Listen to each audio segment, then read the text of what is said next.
Welcome back. Hour 2 coming your way. Nuanez 91029 ESPN Radio. Lots of NFL. We're going to have NFL heavy Thursdays here. Sometimes we'll have some high school stuff as well. But right now, all NFL all the time. That means it's all football all the time. Brooks Nuanez joining us here. If you missed anything in the first hour of the show, you can find out on the podcast, which is available on all your various podcast hosting platforms. Andre Patterson, a wealth of information when it comes to the NFL, helping us break down division by division. Happy to have Andre on board. He coached in the NFL for 24 years with stops in Minnesota twice, plus Dallas, Denver, Cleveland, and the New York Football Giants. So he knows a lot about this game. So really fun breaking stuff down with him. And it'll be even more fun as the games start to progress. But all of that on the podcast as well as on our YouTube channel. So please rate, review, subscribe, all that good stuff. What's up, man? How's it going? Back to school today, huh? Back to school today. It was also brought to my attention that as the local NFL expert, you put me behind Andre Patterson for the rest of the football season. It's going to make you look even better. That's a heck of a play right there. Here's follow him. Here's the thing. You've never coached in the NFL. So I have not. Andre's got that on you. Andre's never watched the NFL. So you got that on Andre. Wow, this is great. I love that perspective. That gives me a lot more comfort when I talk about the NFL, especially when I talk about defensive line play. You have watched 150 times more NFL than Andre Patterson, in fact. So this will be his first season watching the NFL since 1997. That's amazing. That same occurrence happens to me year in, year out with college football. Like not FBS because I don't watch football. it. No, I watch some of that. I'm saying that I've told people this all the time. I haven't watched a Grizz game, for instance, not at field level, in 15 years. Right. Totally. I watched the replay, but I haven't been at a game and watched it from the perspective of the stands in 15 years. Totally. So I don't see it like that. Interesting. Well, we're talking all things NFL today. We're going to get through the AFC South, NFC South. So let's dive into it. We'll go with the AFC South first. Here's the exercise if you haven't been following along. It's presented by Sportsbet Montana. We will give you broad narratives for the division, chat about it a little bit. Then we'll guess the over-under win totals for each of the 4 teams in the division. Then we will reveal what Sportsbet Montana has as the over-under win totals for each of the divisions. And then we will pick what we think the over-under win totals for each of the 4 teams in the division will be. Then we'll move on to the next division. So we start at the AFC South. Probably the most surprising division champ from a year ago in terms of what the preseason prediction was. I think everybody had Houston and Indianapolis 1 and 2, and then Jacksonville 3rd, and certainly the Titans as one of the worst teams in the league coming up the rear. And the Titans lived up to their end of the bargain, but that was about it. Everybody else was completely different. Jacksonville won 13 games last year. Liam Cohen was a revelation as the first-year head coach there in Jacksonville. And that combined with the fact that the Colts had one of the most epic meltdowns we've seen in recent years, starting 8-1, and then only winning 1 game after that, that was not ideal. And I also think even though the Texans were a playoff team last year, I think the Texans were one of the underachievers in the NFL last year. I think the Texans are good enough on defense that they need to be a little bit better than what they were. They did play well down the stretch, which helped them, and that got them into the playoffs, but then they played poorly in the playoffs, so that definitely colored their offseason as well. But, the main narrative, Brooks, in this division is the fact that the Jaguars rose up and finally put it together after having many years of high draft picks and not a lot of results, but they found something last year. Yeah, I thought that there was 3 really good teams in this division until, Daniel Jones goes down for Indianapolis and the whole entire season changes for the Colts. But I thought before that, the Colts played really good football. As you mentioned, the Jags were the revelation of maybe even the NFL last year. Yeah. You could say we talked about the Patriots turnaround, which is an 11-game swing, which is about as much as you're going to see, period, in the NFL, going to get a 14-win season. I thought the Jags were right there as far as what I thought of them preseason, what I thought of the roster, and then what they were able to do throughout the season. Quite impressive. The Jags were I went through my whole spreadsheet from last year. The Jags were the worst team to bet for me. I bet against the Jaguars 10 times last year. The Jaguars not only went 13-5, but covered the spread 12 out of those 13 times. So the Jags, I was betting against them, and they were not only winning but covering the spread. So basically, I was wrong both ways. That was the least successful notion that I had, was that Jacksonville wasn't going to be good. I got off of that pretty quickly because the Jags were winning pretty early on.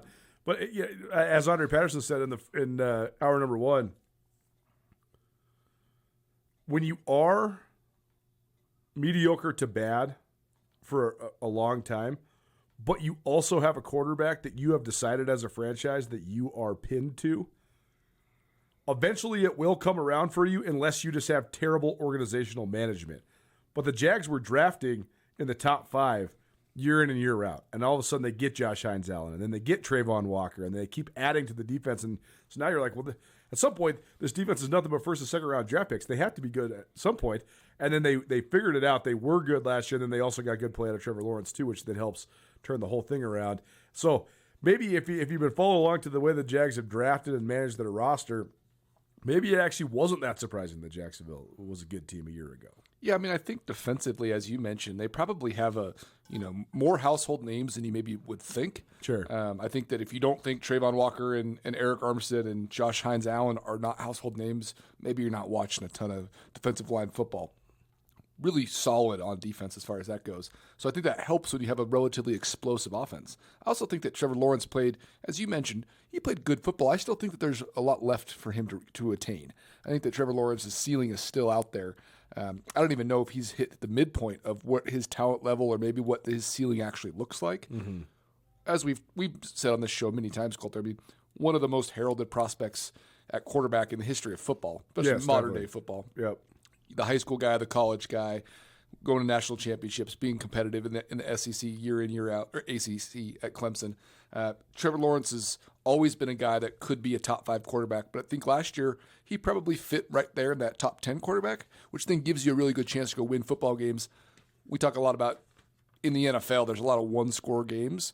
You got to anticipate that Jacksonville probably had, I haven't looked exactly at their last year's schedule and broke that all down, but you got to anticipate that they probably had the ball bounce their way a couple times. You don't really get 13 wins with being a pretty good team, but not a great team, by not having the ball bounce your way. Indianapolis, again, started 8-1 and then sort of faded. A lot of that was because Daniel Jones got hurt, tried to play through it, and then was really hurt and then was out. And then all of a sudden, Phillip Rivers, who's 45 years old, is playing quarterback for Indy. Indy has been a team that has been talented, but Shane Steichen, I think this is a huge year for him. He has just been stuck right there at the 8-9, 9-8 spot since he took over this job. They have not been able to fulfill their potential. I don't know if they have exceeding potential now with Daniel Jones as the guy that they're deciding to hitch their wagon to or not. A lot of roster overturn as well. Michael Pittman is gone now. He was a good receiver. Zaire Franklin, who's one of the best linebackers in the league during his prime, maybe past his prime now, so that's probably why they let him walk. But I do think that there is expectations in Indy, but I also think there's going to be a lot of eyes on it because I do think Shane Steichen's, I don't know if it's seen as scorching hot, but I think it's getting there. Yeah, it has to be. I mean, you have one of the best running backs in the league in Jonathan Taylor. Yeah. You signed Keenan Allen, who's a great veteran pickup. Did you know that Keenan Allen he is 15 catches away from being 3rd overall in NFL history in catches? Wow, that's crazy. I know. It's just longevity and just racking up 100 possession. Yeah, I mean, 100 catch seasons over and over and over. Anyway, Josh Downs, Alec Pierce, Keenan Allen, I think that's a solid receiving core. They've always been able to run multiple tight ends. You bring in Tyler Warren last year from Penn State, who's arguably the best young tight end in the league. I mean, you could go a couple directions there, but I think he's right. Oh, did he? Just growing, so he's questionable for week 1. Groin. One of the best young tight ends in the league. I mean, you could bounce around and pick a couple different guys. There's some young upstarts, Brock Bowers, guys like that. I think I'd take Tyler Warren is right there with anybody. So you talk about offensively having one of the best offensive lines in the league, and I just named all those skill guys. Defensively, good secondary. I like everything that they have with Sauce Gardner coming back, probably kind of finding the midpoint of his prime, maybe on the back end of it, but probably right there in the middle of his prime. You add a couple different guys in the secondary. I like what they have up front. This team has no excuses to not win 8-9 games. But then that's saying that you trust Daniel Jones. You trust him coming off a torn Achilles. Really nothing behind him. Anthony Richardson, they tried to play in the preseason, maybe get some trade bait out there. Riley Leonard, the kid from Notre Dame, nothing to shake a hat at. And then Easton Stick, our North Dakota State guy, there in the 4 spot. Nothing that I love there at quarterback. So you have to say that 10 wins that I'm talking about is basing that on Daniel Jones coming off a torn Achilles. That's a risky bet. All football all the time, probably presented by Sportsbet Montana. Sportsbet Montana has very vibrant and burgeoning social medias. You can follow them on Facebook or on Instagram and or on X as well, and they'll have a lot of different graphics with various lines and a lot of stuff that has to do with the state of Montana with the Cats and the Grizz, and they'll certainly have best bets and special bets for us as well. Okay, how about Houston? Am I right to think that Houston was a disappointment last year? Yeah, I mean, they made the playoffs. They made the playoffs. It's. I mean, actually, I guess I forget that. I mean, they did go 12-5. It's just the way that They went 12-5. The playoff exit where C.J. Stroud played the worst football of anyone in the NFL that week against the Patriots, where the Patriots couldn't even score 2 touchdowns and they were going to blow the Texans out. Yes. That's a tough way to exit. But, man for man, I would argue I don't think it's particularly close. It's the best defense in the league. So not making it to a AFC championship is always going to be a disappointment if you have what I think is a generational defense. Now, you can look around the league and say that Seattle playing really good defense, Denver's playing really good defense. I think that it's not particularly close that the Texans are the most, not only well-rounded, they're the most identity-driven team or unit in the league. Yes. They take their head coaches, D'Amico Ryans, they take his personality, they run and play with their hair on fire. They got guys at all 3 levels. I mean, would you agree that it's arguably the best unit in the league? Not the best defense. It's the best unit in the league. Yeah, I think that's right. I mean, and when you have 2 premier pass rushers in Daniil Hunter and Will Anderson, that's a pretty good place to Sheldon start. Rankins in the middle is as good as it gets. No doubt. I mean, I think they got the best corners in the league. I think Derek Stingley's got to be one of the best players in the league as well. I mean, I just think they have elite talent at all 3 levels of their defense, and they have a defensive head coach as well. And I think they really confuse people. That's the thing, though. It's going to get to you. What they have is going to get you to where they've been. You got to have something else to get you over the top. And I know C.J. Stroud's the easiest guy to blame. C.J. Stroud threw the football, I think, 56 times in that game against the Patriots. Yeah. That's ridiculous. That can't happen. You can't have the defense the Texans have and then have your guy go out and throw 56 times. You got to be able to run the ball. Well, yeah, you can't have 95-year-old Nick Chubb. You go sign David Montgomery. Exactly. But the other part is that the Texans had by far the worst offensive line in terms of metrics last year. They got to shore that up somehow. They signed Braden Smith in free agency. They drafted 2 interior offensive linemen in the first 4 rounds. So I think they're working on solidifying that offensive front. They got to be better up front. They got to be able to run the ball. But they made efforts to do that because like you said, they signed David Montgomery from Detroit. And they signed an offensive lineman in free agency and drafted 2 more in the draft. So they signed Wyatt Teller from Cincinnati, who's also a good guard. Good call. The center that they took in the first round I thought was one of the 2 or 3 best linemen. He slipped a little bit. I think they traded up to get him as well. He was a guard. They're going to play him at center.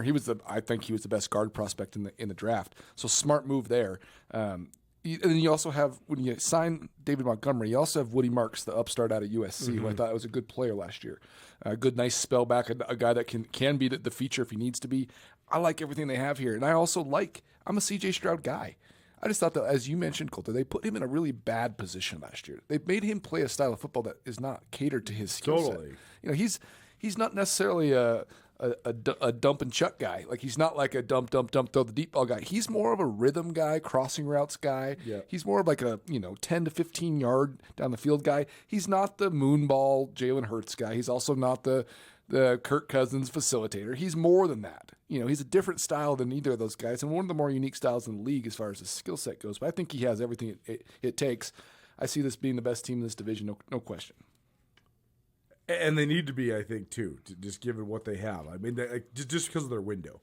I do think their window is narrow. No, it's down 129 ESPN Radio, or All Football and Time, probably presented by Sportsbet Montana. Okay, let's do broad areas about the NFC South, and then we'll just do the picks in segment 2 and then the picks in segment 3 of each of the 2 respective divisions. In the NFC South, another one where the failures of the 2 favorites helped then Carolina sneak in. Carolina was better than they have been, but they were still just middle of the road at 8-9. But I thought the failures of the Bucs and then the ups and downs and ups and all the roller coaster that the Falcons rode last year is what helped Carolina get back into the playoffs. But in this division, that's not how it's supposed to be. It was supposed to be Tampa Bay and then Atlanta and then Carolina. So Carolina was able to take advantage of that. But again, a lot of this was like the AFC South, where there was a lot of the failings of the 2 teams that were supposed to be the front runners in this division. Yeah, I mean, I thought the Bucs had probably the most injury-ridden season they did in the NFC, if not the NFL. I mean, everybody drafted all the Bucs players in their fantasy draft because the Bucs lit it up the year before so much, and then all of a sudden, Mike Evans is out, Chris Godwin's out. I mean, Ebukom's out. Bucky Irving was out. I mean, everybody was out. Baker Mayfield is looking around. He's got nobody to get the ball to. Yeah, I mean, it was pretty impressive. What did they get to? 8 wins? 9 wins? 8 wins. I think everyone in the division had 8 wins, if I remember right, except the Saints, who had 5 or 6. Yeah, I think that the way you laid that out, Colter, is a team fell into winning this division more than went and seized it. I mean, Carolina actually played fairly well. I was impressed with what they were able to do. First-year head coach in Dan Morgan, who I had no idea what I thought of. I thought he did a pretty good job. No, definitely. I mean, they definitely played hard. He had a unique way about, at least what it seemed like a fun, motivating style. Like, he seemed to be kind of that player's coach. It's just like, let it rip. Everyone, good guys play. Let's make this happen. But I also thought, offensively, Bryce Young was a borderline revelation. I mean, Bryce Young, we've talked about, has no right being in the NFL. And then he went out and got a team in the playoffs by playing good football at quarterback. And Bryce Young, what is your opinion of him? Is he? I think he's a competitor. He's small. It's hard to get over the eye test because he's so small. But he's tiny. Here's the thing: he's obviously mentally tough because he sure is. There's very few guys that are the number 1 overall pick, get slow played, then get thrown to the wolves, then get benched, and then come back out on the other side of that. Like, he's gone through the ringer already. And now he's back on the other side. Just to correct you, Dave Canales, the head coach of the, my bad. Dan Morgan, though, is the GM. That's right. Former Carolina, That's right. Carolina Thank you. Outstanding linebacker. And he's the guy that hired Dave Canales. But Canales has certainly got him pointed in the right direction, I think you could say. I mean, 5-12 year one, but then 8-9 last year, won the division, but then they lost to the Rams in the playoffs. So Carolina's got some stuff to build on for sure. Tampa Bay, I don't know. I mean, the other big question is not just the injuries, but also Todd Bowles is such a defensive-minded guy, but when he had a great offensive coordinator, Liam Cohen, that was a good marriage. Cohen now, of course, the head coach of the Jacksonville Jaguars. So I just don't know where we're at with Tampa Bay's offense. That could have just been an aberration, and they might just be sort of still good, but I don't know if they're going to be as good. Mike Evans, end of an era, he's no longer there. And, again, Baker Mayfield's a good quarterback, but can you expect Baker to throw for 4,500 yards and 40-something touchdowns like he did in Liam Cohen's offense? I don't really know. I think that the Bucs are going to be great on offense. I mean, as long as they stay healthy, I think that Mike Evans, while I would have liked to see him retire as a Buck, sometimes it's that addition by subtraction thing. Like, sometimes It's just time for a guy. Yeah. New scenery, change it up, especially for the Bucs. I think that getting a guy like Jalen McMillan in the lineup more, a guy that's been on the roster for a couple of years, is a strong move for them. And I think that a good receiving core, especially if Chris Godwin still has something in the tank, I think one of the pretty good offensive line. I mean, Tristan Wirfs is one of the best tackles in the league. Yes, he is. We love Cody Mock out of North Dakota State. I mean, he's a solid guard. I mean, I don't think there's anything to balk at when you come to the offensive line. Bucky Irving was, again, another revelation last year, especially for when he was in the lineup. I thought he had tremendous burst and solid, top 10 style running back. It's all about this defense. Can Vita Vea be an anchor? Can Ruben Bain hit in the draft, the kid they took out of Miami with the short arms? I don't know if you've seen anything out of camp, but he's going nuts. Yeah. And he's got that thing that everyone wishes that they had that you can't teach. He's got that. So if they're good defensively, I think the Bucs should likely be the favorite in this division. Atlanta hitching their wagon to Tua Tagovailoa and Michael Penix. It seems like about the riskiest quarterback situation in the league. Some people think it's just straight up the worst quarterback situation in the league. I think it's like the Kyler Murray deal in Minnesota, where you're taking a flyer on a guy who's been outcast and the world has decided that they're not very good. What if Tua is good, though? I don't know. I don't expect that to happen. I think it's pretty hard to play quarterback in the NFL when you can't take hits. I think it's in fact impossible. I also think that the book is out on Tua. People know, if you make him throw the ball down the field, you make him hold the ball, he's just not going to be able to operate. Everything's just got to be short dink and dunk type of passes. That said, maybe Michael Penix can come back, but he's had so many injuries throughout his career. I don't know. If a quarterback hits in Atlanta, they rapidly become the favorite in this division because of everything else that they got. But I just don't know if you can count on either of those guys hitting. Well, Colter, I'll clear that up for you. I'll make sure that this is cut and dry. That you sure can't. Those are two of the worst quarterbacks in the league. I mean, I think Michael Penix had quote-unquote potential. What he's gone through is not something that you can overcome. Sure. I'd love to be wrong about Michael Penix. I really would. Yeah. I mean, he has 4 ACL surgeries. I mean, I don't think that that's something that is especially for a younger player in the NFL as far as experience goes, something that's going to set him up for success. And we've seen Tua. I don't think that there's any way that Tua is not quote-unquote washed. I mean, this roster's maybe good enough for him to limp through and get some dubs. I mean, they have some guys, for sure. Decent offensive line, one of the better running backs in the league. I mean, Colter, look at this. I'm going to show you my computer, then I'll tell the listeners what we're looking at. Do you see the colors here? Yeah. Do you see all these colors? Yeah. And then up here, there's 24 new guys on defense listed on the depth chart and 17 on offense. Jeez. I mean, they have a lot more guys listed on this depth chart than most depth charts, but this thing is open for competition. This thing is open for someone to go make this team a brand new team and make it theirs, because I don't think that we're going to see a lot of guys that we saw the last couple of years down there in Atlanta. Kevin Stefanski joined in as the head coach. He was the coach of the year in Cleveland a couple of years ago, and then they ousted him, which I don't know if it's his fault that the Browns have been downtrodden. I think it's the Browns' fault, but regardless, I do think he is a coach that has had a lot of hype behind him. I just don't know if he's actually going to be able to make it work there in Atlanta. We're up against it. We'll take a break. Nuanez now, 102.9 ESPN Radio. Brooks Nuanez talking all things NFL, all football, all the time. Presented by Sportsbet Montana. We'll give you our guesses for our over-under win totals on the other side. Welcome back, 102.9 ESPN Radio. Colter Nuanez, Brooks Nuanez coming to you through the Grizzly Disposal Studio at the Missoula Broadcasting Company. Grizzly Disposal, locally owned, veteran-owned, the only Bears that should be in your garbage. Let's do some guesses of the over-under win totals. We'll start with the AFC South. Let's start at the bottom. Tennessee Titans were a 3-win team a year ago, and I'm imagining they have one of the lowest over-under win totals in the entire NFL. Let's say 4.5. Yeah, I think Tennessee. Yeah, I think that the Jets were 5.5, the Dolphins and the Cardinals were 4.5. So we got to be right there. Yeah, 4.5. I would say 4. Yeah. I'm going to say, I'll say 5.5. Okay, the Panthers. I think they're probably exactly where they were a year ago. I think the book probably has them at 8.5. I'm going to go 7.5. 7.5 for Carolina. Okay,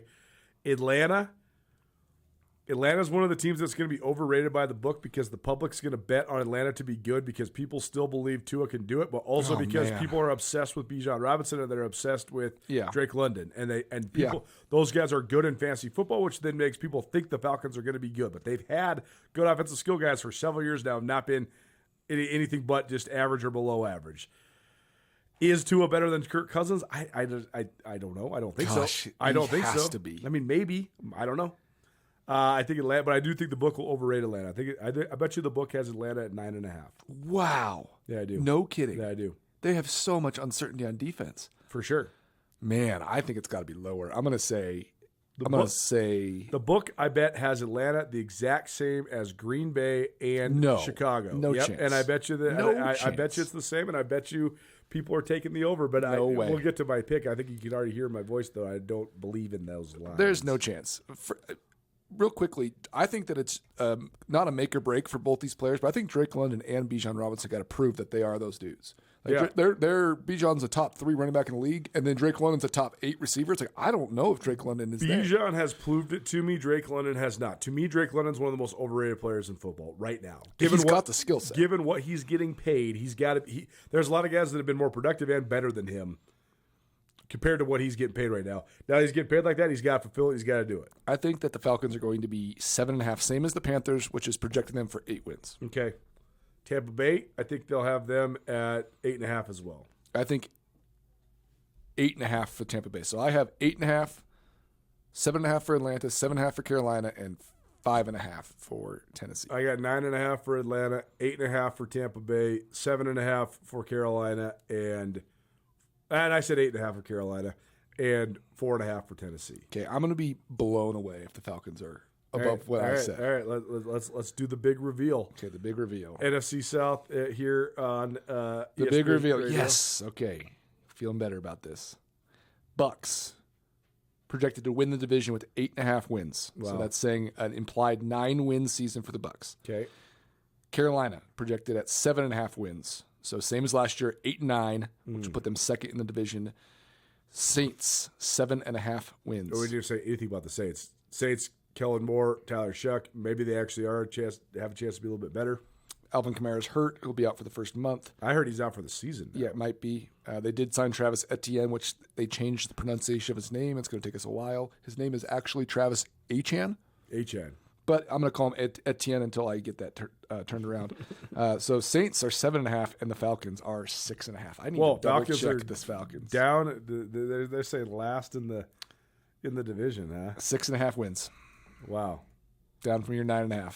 So that now changes. You were going to hammer the under. So now, how do you feel about Atlanta? Jeez, that's 6.5. That's a money. That's right on the money. Yeah, they're a 6 or 7 win team. It's a stay away, man. How they can't get to 9 wins, 10 wins. There's no way. Well, they definitely could. I mean, Green Bay, Miami. You compare them to Green Bay. Miami with worse personnel and a worse head coach won 11 games. Becky's going to kill you. A couple years ago. Just telling you. Atlanta and Green Bay, not the same team. No, I know they're not. I know they're not the same team for sure. I think Atlanta has. I think the book is right. I just thought they would be overrated based on what the book was trying to bait the public into doing. That's low. 6.5 is low. It is low. I mean, they're probably with just the stars and the divisional games. Mm-hmm. You're playing. You have a chance to get 3 or 4 wins just within your division. Mm-hmm. You're going to get. We always say you win divisional games at home, so you got 3 right there. Yeah, it's like they're only going to win 3 more games the whole season. That seems low, man. No, is that what's tonight on ESPN Radio? It's Thirsty Thursdays. That means we have a $25 gift card for you to DraftWorks Brewing. All you got to do is text us your NFL questions, 406-888-1029. That's 888-1029. Thirsty Thursday, every Thursday here. Probably presented by DraftWorks Brewing on Toole Avenue in the heart of Missoula. Okay, so let's make our picks then, based on those over/under win totals. Tampa Bay 8.5 favored to win the division. You taking the over or the under? These are perfect lines to me far as like this is going to be one of the harder divisions to pick. I'm going to say that the Bucks are going to go over. I am taking the under. Colter's I do under. not think Todd Bowles can do it without an offensive coordinator like Liam Cohen. Okay. Like Todd Bowles' career has he has a full sample size of when he has somebody to help him with his offense that he can be good, and when he doesn't, he becomes that defensive head coach that just pounds the head against the wall, and they're so bad on offense because he doesn't know how to do that. He doesn't see it like that. He's a defensive genius. He's offensively deficient. So does Baker Mayfield being a lame duck with no contract affect the season? Yes. Okay. Absolutely, especially because Baker's so emotional. Tristan Wirfs is also maybe a guy that could be in a contract dispute very soon too, and that would hurt them big time. Let's go to Carolina.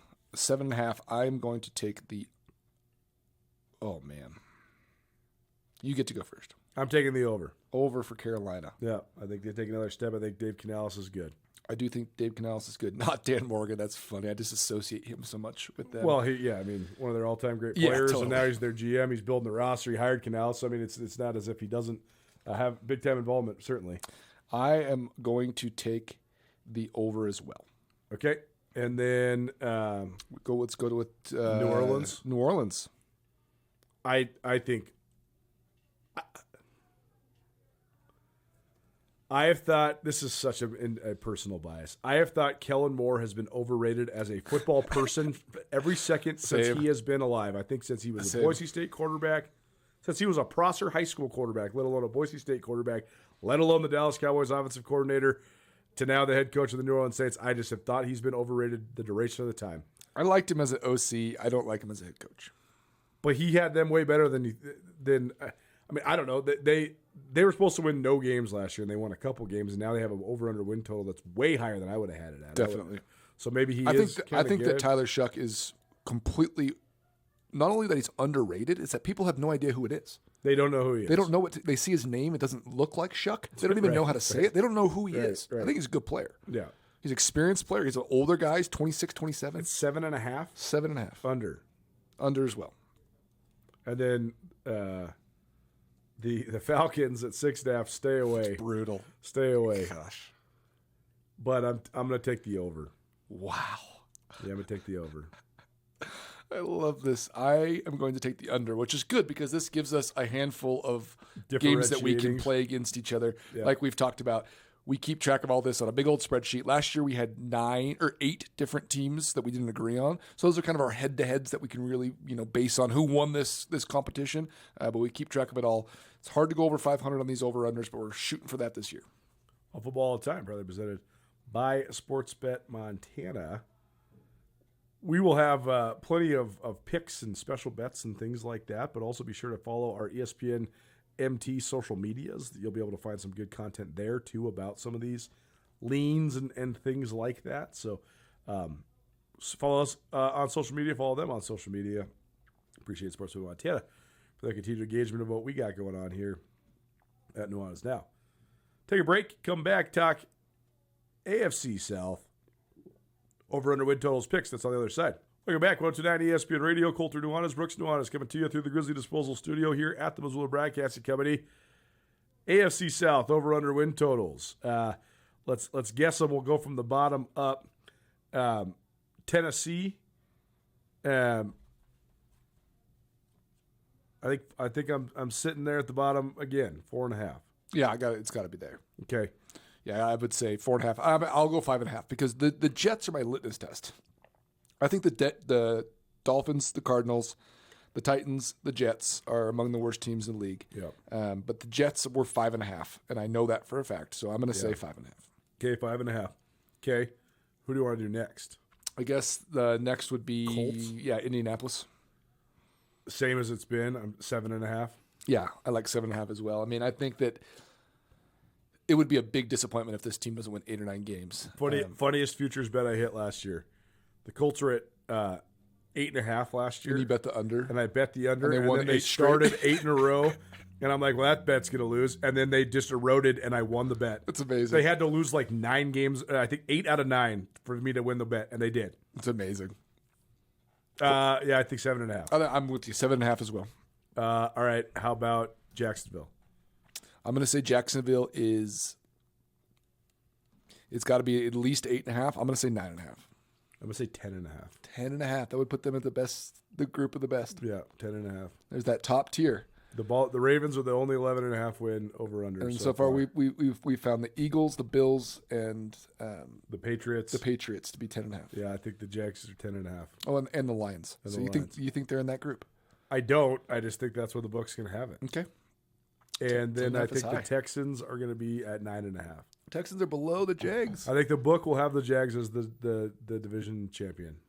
The division. Wow. favorite. Okay, I'm going to say that both the Texans and the Jags are 9.5. Okay. They're both 10-win teams projected. All right, give it to me. What are the Titans set at? The Titans the Titans are 6.5. 6.5. Give me the under. Jeez. The Titans and the Falcons. They don't seem like I don't think Cam Ward, we'll see. Cam Ward's got to prove it. To me, he's not that dude. He's got a big arm. He's got a big arm. I'd take him over some guys. Like how many guys? I don't know. Like 5? Yeah. Like would I trade the Cam Ward situation for the Kyler Murray situation? I don't think I would. I'd take Cam Ward over to Sean Watson. Yeah, no doubt. Maybe Tyler Shuck. Would you take Bryce Young or Cam Ward? Whew. God, that's brutal. Cam Ward, because I think that Cam Ward does have a ceiling that's way higher than Bryce Young. And he's 6'4". Bryce Young's ceiling is we're hitting it pretty quick here. Well, his ceiling, like in his actual physical ceiling, is so high above his head because he's 5'8". All right. Ready for this? Indianapolis, 7.5. Yeah, so we nailed that one. Nailed that one. The Jags, 8.5. 8.5. Wow, I'm overrating 2 of these South teams. You can tell which division I watched the least. These 2. Yeah, the South is a tough division, tough watch, and the Texans 9.5. So 9.5. Okay. I got a couple of those right. Off on one game with the Jags. The Titans is a tough one, so we'll start there. I'm going to take the under with the old Tennessee Titans. Yeah, I'm taking the under as well. That's an implied 6-win season, so it feels 6-11. I think that would be a good season for them. That'd be a step forward for sure. Like Robert Saleh, I don't think has enough to he's not going to be the Cam Ward whisperer. But no. So you're taking the under as well. So with the Colts at 7.5, I'm going to take the over on that. Colts 7.5 over. I'm taking the over too. Wow. Yeah, I kind of like the Colts. I don't love them, but I like them. I think they're just fine team. I think they're a just fine team. Just fine enough to go 9-8. Yeah, I think that's fair. Have that hit. Let's say the Jags 8.5. Jeez. After winning 13. Implied 9-8 would be the over. Over. Yeah, I'm going to take the over as well. And then the Texans at 9.5. Over. You like the Texans to be a double-digit win team. I do. I do as well. So nothing. Again, we don't try to make the opposite picks just for entertainment's sake, but with the AFC South, not surprised that we agree on all these. Well, very good.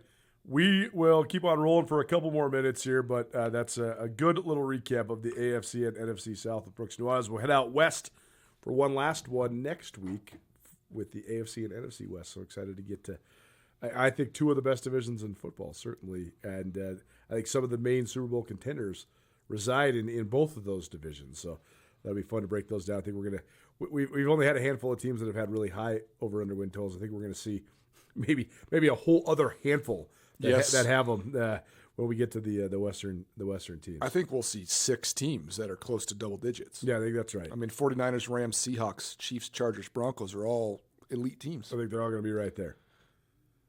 Thanks for doing it. Yeah, of course, man. We will have a little bit more right now here on Nuanez Now. Thanks to our great friends at Sportsbet Montana.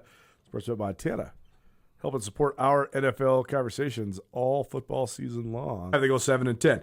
The 3 teams that are in that mold for me this year are New England, Denver, and Chicago. No question.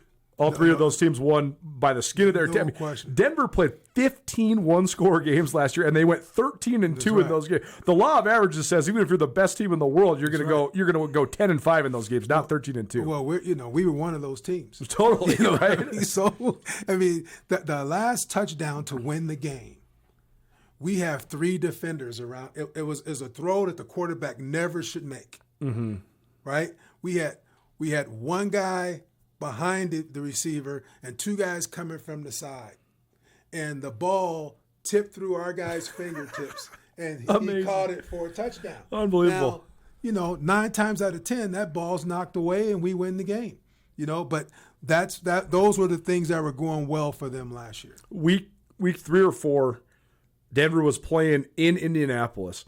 I was in Las Vegas because I took my mom to the Eagles at the Sphere, and we were with my mom and my father-in-law and my wife, and I just took a little flyer that day and bet the Colts at home to beat the Broncos. And when the Colts were winning the game for 59 minutes and 59 seconds, and then Denver hits like a 55-yard field goal at the buzzer to win, and I'm like, well, there goes my $20 bet. But that was Denver in a nutshell last year. No question. That's who they were, and so. I agree with you. Usually law of averages come back that you're going to come back to normal.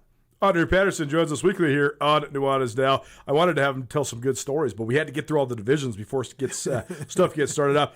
Next week, he will not be here because you got to go. This is fun. You're going to go watch your son coach a little football. So AC Patterson, who is Andre's son, he has been in the Big Sky world for a little while. Coached at Portland State, coached at Sac State, but now he's got a new gig as an offensive coordinator. So you're going to the land of magic. You're going to New Mexico. Yeah, going to New Mexico to watch him play the home opener, and I'm excited to do that. Something that I wasn't able to do a lot, because of me coaching at the same time too, and.